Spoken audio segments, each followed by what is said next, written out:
না না না না না না না। আরে গুল গুল গুল গুলটে গুলটে উল্টে গুলে দেয় দুনিয়া উল্টে। উল্টে পাল্টে দিন কাটে তার গলদপুরে রগবাজি গুলবাজিতে। কি কাণ্ড! পাঁচু ভেন্ডি ঘটনা চালা তার সঙ্গীত তার কার সাজিতে। জ্বালিয়ে খেলে গুলের প্যাচে দিনকে করে সেরা। গুল গুল গুলটে গুল গুল গুলটে মামা জিন্দাবাদ। উল্টে মামা।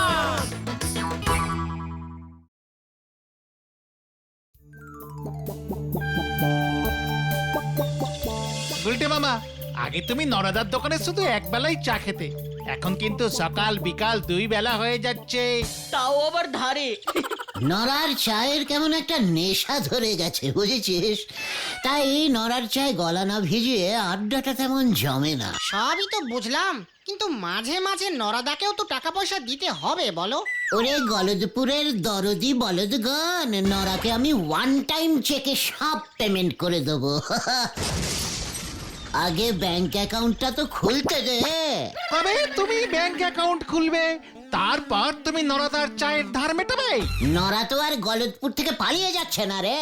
চল তাহলে নরার দোকানে কড়া করে এক কাপ চা খেয়ে আসি, দেখি মাথাটা খোলে কিনা। ঠিক আছে ঠিক আছে, চলো চলো।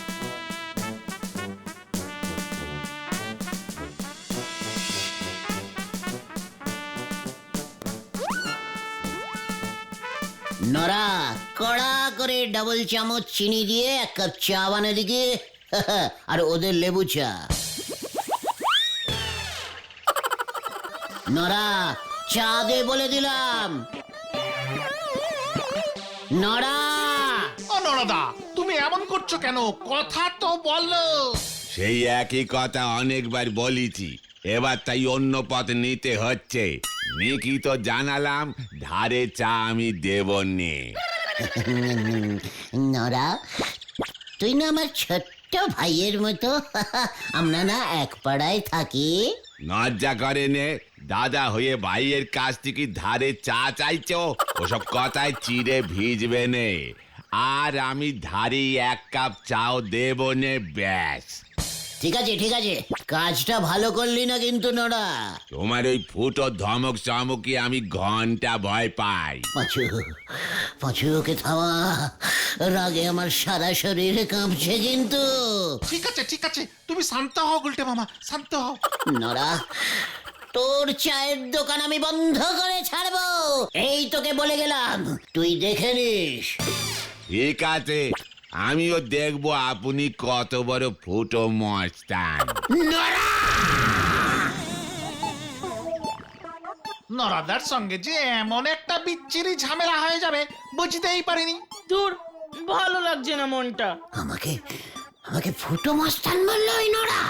এটা কিন্তু নরাদা ঠিক করেনি। আসলে গুলটে মামা হুট করে বলে বসলো যে ওর দোকান বন্ধ করে দেবে। সে তো রাগের মাথায় বলেছে। না রে ভেন্ডি, আমি ওই নরার দোকান বন্ধ করেই ছাড়বো। হ্যাঁ, এই না গুলটে মামা, এমন করো না। যতই হোক নরাদা আমাদের পাড়ারই লোক, ওই দোকান চালিয়ে ওর সংসার চলে। দোকান বন্ধ হলে ওর খুব অসুবিধা হবে গো। চা ছাড়া যে আবার আমার আড্ডা মারতে অসুবিধা হয়, সেটা তো নরার বোঝা উচিত ছিল। তা বলে তুমি ওর ব্যবসা বন্ধ করে দেবে, এটা কিন্তু বাড়াবাড়ি। ঠিক আছে, তোরা যখন বলছিস তখন পুরো বন্ধ করবো না, তবে একদিন অন্তত বন্ধ করবই। আমাকে এখন একটা কিছু করতে হবে, যাতে নরা অন্তত একদিন দোকান খুলতে না পারে। কি করবে তুমি? ভাবতে হবে। এই শোন, তোরা এখন বাড়ি যা, আমাকে একটু একা থাকতে দে। আমাকে ফুটো মস্তান বলা এত বড় সাহস ওই নড়ার, দাঁড়া দেখাচ্ছে দেখাচ্ছে। ঠিক আছে, আমরা যাচ্ছি। তুমিও বাড়ি ফিরে যেও কিন্তু সন্ধ্যের আগে। অন্ধকারে নদীর ধারে বেশিক্ষণ থেকো না। হ্যাঁ হ্যাঁ, পিসিমাও আবার চিন্তা করবে। এই গেলাম আমরা। ফুটো মস্তান, ফুটো মস্তান, দেখাচ্ছি মজা।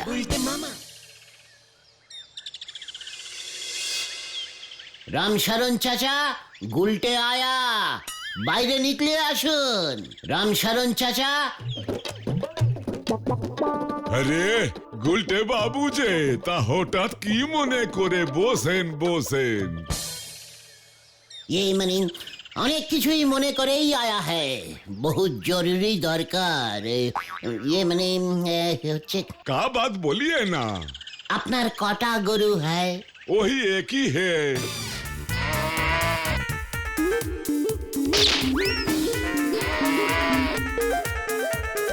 कितना दूध দেয় ও রোজ वो हाँ 2 ड्राम এক গরু আর 2 ড্রাম দুধ এর মধ্যে কত জল মিশাতা হ্যায় চাচা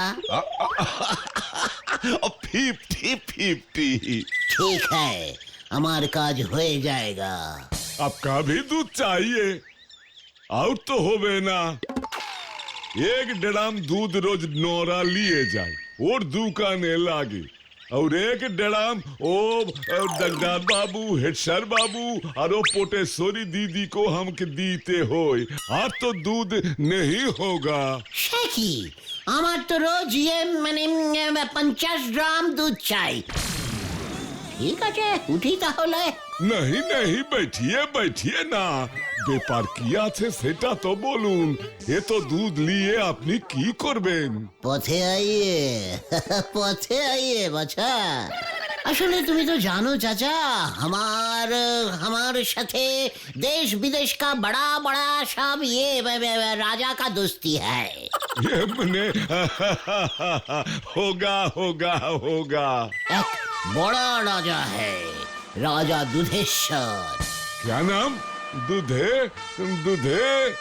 हाँ दुधेश्वर दुधेल प्रदेशेर राजा वो राजा दूध खूब भालोबासता है लेकिन राजा के एक बाजे नेशा पाया है वो क्या है दूध दिए चान करता है रोज रोज दूध से नहाता है बाप रे बाप हाँ वो राजा हमको बोला गुलटे हमार जन्नो 50 ग्राम दूध पठाइए 1 ग्राम दूधेर जन्नो 50,000 টাকা दूंगा ये मने टाका देवेन 1 ड्राम दूध के लिए 50,000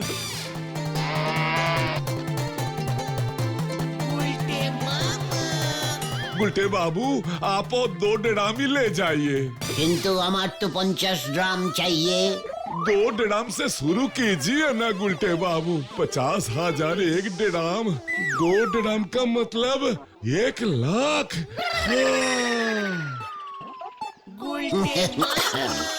ठीक है ये মানে ঠিক আছে দুধেশ্বরকে আগে 2 ড্রামই পাঠাই স্যাম্পল হিসেবে ও চান করে আরাম পেলে বাকি অর্ডার ফাইনাল করবে তারপর না হয় ভাবা যাবে আপনি আমার পাড়া কা চাচা আপনার জন্য এইটুকুই তো করতেই হোগা মানে করতেই হবে हाँ ঠিক আছে কাল সকালে এসে আমি ওই 2 ড্রাম লে যাएंगे তার মানে নড়া কাল কিন্তু দুধ পাচ্ছে না ফাইনাল এটা যেন মনে থাকে हाँ फाइनल যাচ্ছি চাচা কাউকে কিন্তু এই সব আবার नहीं बोलना মনে থাকেঙ্গা তো हाँ তুমি যে শেষ পর্যন্ত এমন বাম্পার প্ল্যান বের করবে সেটা আমরা একদম বুঝতে পারিনি গো গুলটে মামা তোদের মতো এমন আনডিপ বলদের দল আমার মতো এত ডিপ প্ল্যান বুঝবে কি করে বল নরাদা তাহলে দুধের অভাবে আজ আর চায়ের দোকান খুলবে না বলছো কালি লিকার চা আর কজন খায় সেটা নড়াও ভালো করে জানে তার থেকে বরং চলো না আমরা নোরাদা এখন কি করছে সেটা বরং দেখে আসি এইটা কিন্তু মন্দ বলিসনি ঠিক আছে চল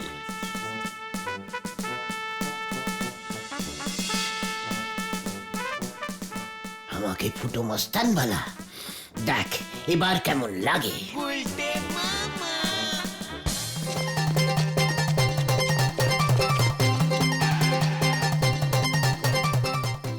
এই তো তোমরা তোমাদের কাছেই যাচ্ছিলাম কেন রে ভুলো কি হয়েছে বাবা কেমন যেন করছে আর ভুলভাল বকছে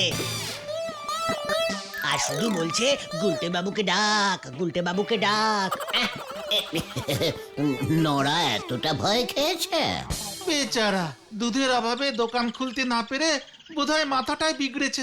রামশরণ চাচা হয়তো বলেছে আর কোনোদিনই দুধ দেবে না, এবার থেকে দুধেশ্বর রাজার কাছে এই দুধ সাপ্লাই করবে, ব্যাস তারপরেই নড়ার মাথা গরম হয়ে গেছে। এটা বোধহয় ঠিক হলো না গুলটে মামা। ভেন্ডি, তুই নড়ার হয়ে কথা বলবি না বলে দিলাম। ও যে আমাকে ফুটো মস্তান বললো সেই বেলা। তাড়াতাড়ি চলো না কাকু, তাড়াতাড়ি চলো না। হ্যাঁ হ্যাঁ, চলো গুলটে মামা, এখন এসব কথা থাক। হ্যাঁ চল।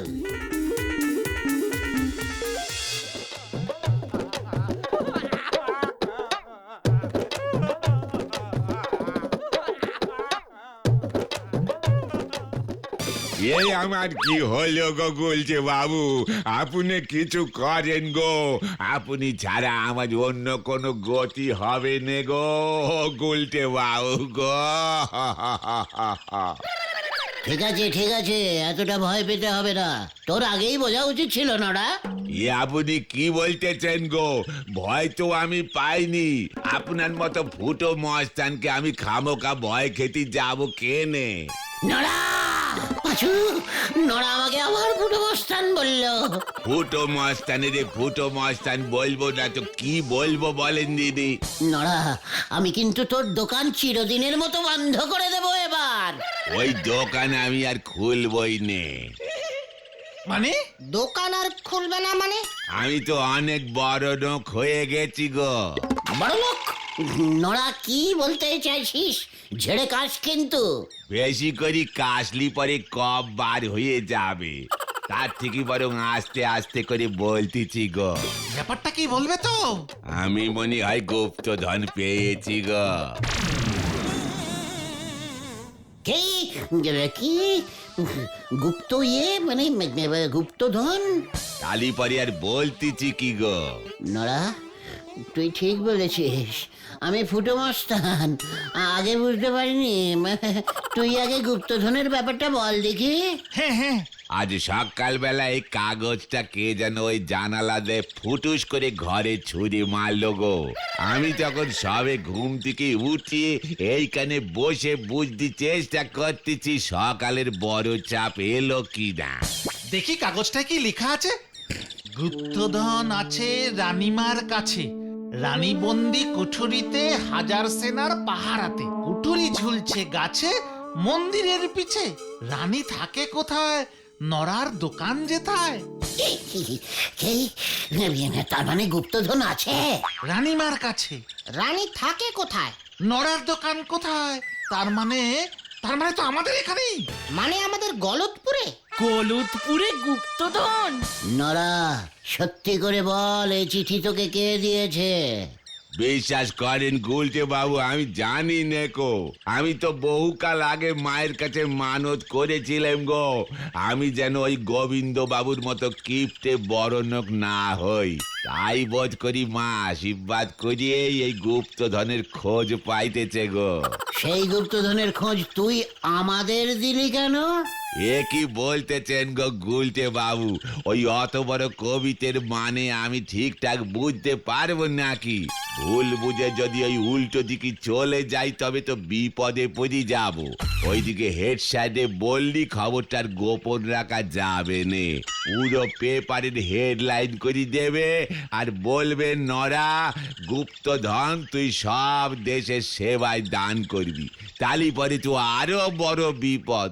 তাই ভাবলেম এই গলতপুরে তোমরা ছাড়ার কাকেই বা আমি বিশ্বাস করবো বলো দিদি? গুপ্তধন উদ্ধার করলে আমরা কত পাবো? সে আমি কত কি পাই তার উপর নির্ভর করতেছে। আমার যেন দুধের অভাব না হয়, খান দশে গরু কিনতে পারি, এটুকু টাকা থাকলেই আমার চলে যাবে। নড়া, আমাকে তুই বাকি জীবনটা ফুটো মস্তান বললেও আর তোর দোকান আমি বন্ধ করব না। সে তো আপনারে ভালোবেসে বলি। তাহলে ওই গুপ্তধন উদ্ধারের দায়িত্ব তুই আমাদের দিচ্ছিস? বরং নিজের ভেবে গো গুলটি বাবু। নড়া, তুইও যে আমাদের বড় আপন, বড় নিজের। তাহলে চলো আমরা এক্ষুনি বেরিয়ে পড়ি গুলটে মামা। চল চল চল চল। দেখলি নড়া আমাকে কি রেটে ভয় খেয়েছে, একেবারে গুপ্তধনের খোঁজ দিয়ে দিল। সে তো ওই কবিতাটার মানে বুঝতে পারছে না বলে হেল্প নিয়েছে, ভয় খেয়ে না। পাঁচু, ও ভয় খেয়েছে কিনা সেটা তুই আমাকে বলে দিবি? তবে গুপ্তধনের এই সংকেত কবিতা নরাদাকে কে পাঠালো বলো তো? গাছের ফল খা ভেন্ডি, গাছকে লাগিয়েছে সেদিকে মন কম দে। রানী থাকে কোথায়, নরার দোকান যেথায়। তার মানে গুপ্তধন আছে এই গলতপুরেই কোনো গোপন কুঠুরিতে। কুঠুরি ঝুলছে গাছে, মন্দিরের পিছে। আর গলদপুরে একটাই পুরনো মন্দির আছে, তার মানে ওই মন্দিরের পেছনেই আছে গুপ্তধন। কিন্তু ব্যাপারটা কি এত সোজা? রানী বন্দি কুঠুরিতে, হাজার সেনার পাহারাতে, এটা ভুলে যেও না। ভালো কাজে ব্যাগড়া দেওয়া তোর বরাবরের স্বভাব ভেন্ডি। মন্দিরের পেছনে হাজার সেনা, ওইসব কবিতার ছন্দ খেলানোর জন্য লিখতে হয়। তাছাড়া বহুদিন আগেকার লেখা ওই গুপ্তধনের সূত্র, তখন সেনা থাকতে পারে, এতদিন পর সব সেনা মরে গেছে। ময়দান ফাঁকা, যাবো আর টুক করে গুপ্তধন উদ্ধার করে নিয়ে চলে আসবো। গুপ্তধন পেলে তুমি কি করবে গুলটে মামা? আমাদের ভাগ দেবে তো? ওরে গলদপুরের ধার বাকির বলদ পাঁচু, আমি রাজা হব রে, রাজা, রাজা দুধেশ্বর। পাঁচু, তুই হবি আমার মন্ত্রী, ভেন্ডি সেনাপতি। আর আমি? তুই আমার সিংহাসনের পেছনে দাঁড়িয়ে হাওয়া করবি। উফ, সে কি দিন হবে রে! আমি দিনের বেলায় মুঠো মুঠো সোনা দান করিব,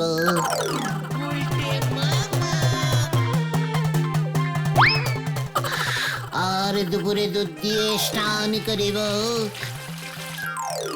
রাতে একসঙ্গে বসে নরার চা খাবো, আর রাজপ্রাসাদের ছাদে আড্ডা দিব।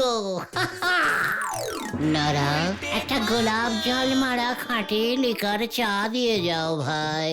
জো হুজুর জাহাপনা। মন্ত্রী বলুন জাহাপনা। রানীমা কোথায়? রানীমাকে দেখলাম রান্নাঘরে মাংস টেস্ট করছে জাহাপনা। কবিরাজকে খবর দাও, রানীমা তো খেলে ভাড়ার শেষ হয়ে যাবে যে। জো হুজুর জাহাপনা। সেনাপতি, অস্ত্র শস্ত্র সব ঠিক আছে তো নাকি নাকি বেঁচে দিয়েছ? না হুজুর, সব আছে। সৈন্যদের বলেছি অস্ত্রগুলোতে ধার দিতে। এই নিন গোলাপ চা জাহাপনা। বাহ বাহ নরা, বাহ বাহ বাহ বাহ বাহ বাহ বাহ বাহ। ও গুলটে মামা, গুলটে মামা, ও গুলটে মামা, গুলটে মামা। এই কি হলো তোমার? হ্যাঁ, কিছু না, আসলে এতগুলো গুপ্তধন তো এই একটু চিন্তায় পড়ে গেছিলাম আর কি। আগে তো পাও, তারপর না হয় চিন্তা করো। ঘটনা, এই জন্য তোকে আমি পেছনে দাঁড় করিয়ে হাওয়া করাবো, বুঝেছিস? আমরা গুপ্তধন খুঁজতে যাব না এখানেই দাঁড়িয়ে থাকবো? এই না না না, এক্ষুনি চল, এক্ষুনি চল।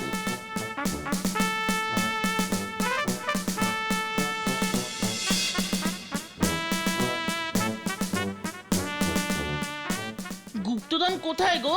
গুপ্তধন আছে, আছে, ভালো করে খোঁজ, গাছে ঝুলছে। গাছে গুপ্তধন ঝুলছে? তাই তো লেখা আছে, বাজে টাইপের হতাশ বলদ, চুপ করে মন দিয়ে প্রত্যেকটা গাছ খোঁজ। রানী বন্দি কুঠুরিতে, হাজার সেনার পাহারাতে। তার মানে পেয়েছি গুলটে মামা। কোথায়? কোথায় কোথায় কোথায়? ওই দেখো। এ কি, ওটা তো মৌচাক। তুই দেখছি জঘন্য টাইপের পচা ডিমের দুর্গন্ধযুক্ত বলদ হয়ে গেছিস পাঁচু। রানী বন্দি কুঠুরিতে, রানী মানে রানী মৌমাছি একটাই থাকে, হাজার সেনা পাহারাতে। মানে কবি এখানে শ্রমিক মৌমাছিদের কথা বলেছে গুলটে মামা। এখানে কবি এলো কোত্থেকে? না মানে গুপ্তধন সূত্রটা যে লিখেছে গুলটে মামা, আমি নিশ্চিত কবি এখানে ওই মৌচাককেই বুঝিয়েছেন। খুব বাজে কবি তো। তার মানে ওই মৌচাকের ভিতরেই গুপ্তধন আছে। ইয়েস। দোষ, এটুকু গুপ্তধন? বেশি লোভ করিস না ঘটনা, হয়তো ওই মৌচাকের ভিতরেই আছে পৃথিবীর সব থেকে অমূল্য মানে দুর্মূল্য হিরে। হ্যাঁ রে, আর কথা না বাড়িয়ে ওই মৌচাকের ভিতর থেকে হিরেটা বের করে নিয়ে আয়, গলদপুরের বিগ বাজেটের বলদরা। ওরে বাবা, আমি যাব না। মৌমাছি কামড়ালে রক্ষা নেই গুলটে বাবা। হ্যাঁ গুলটে মামা, আমি নেই এর মধ্যে। আমিও না। মানে গুপ্তধন তার মানে তোদের চাই না? মানে তাহলে কি হবে? আমার তো চাই। মানে তীরে এসে তোরা যে এইভাবে ঝোলাবে সে তো আমি বুঝিনি কো। উল্টে মামা, তুমি একা রাজা হলেই চলবে? ওরে, একটা দেশে কটা রাজা থাকে একসঙ্গে? তোদের আমি অর্ডার করছি। ওরে আমার বীর পুরুষ, সাহসী সাগরেদরা, হ্যাঁ যা, তোরা ছিনিয়ে নিয়ে আয় ওই গুপ্তধন। যা যা যা। না না না, তোরা না গেলে আমি একাই চলে যাব, কিন্তু তখন কিন্তু তোরা আমাকে বলতে পারবি না। না না না না, আমরা কিছুই বলবো না, তুমি যাও যাও যাও যাও। তুমি রাজা হবে না গুলটে মামা? বিশাল রাজা। রাজা? হ্যাঁ, আমি রাজা হবই। তাহলে এই নাও অস্ত্র। ইয়া! দে।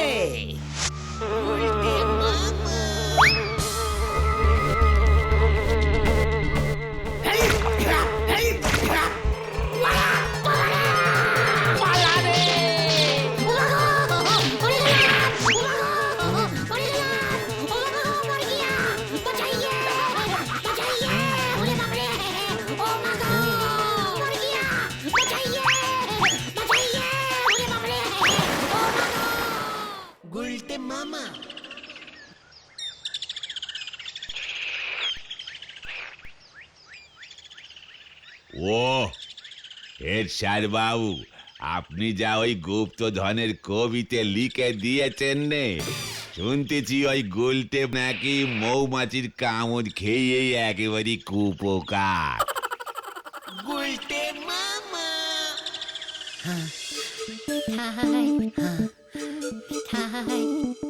এসব ওই নরাদা আর হেড স্যারের চাল ছিল গুলটে মামা।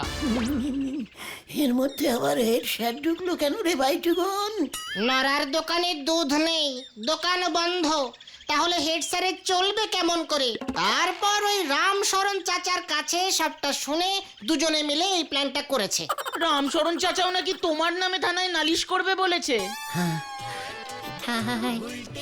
আমি আর বড় মস্তান হতে চাই না রে, ফুটো মস্তানি ভালো। জয় গুলটে মামা কি জয়! বাবা রে।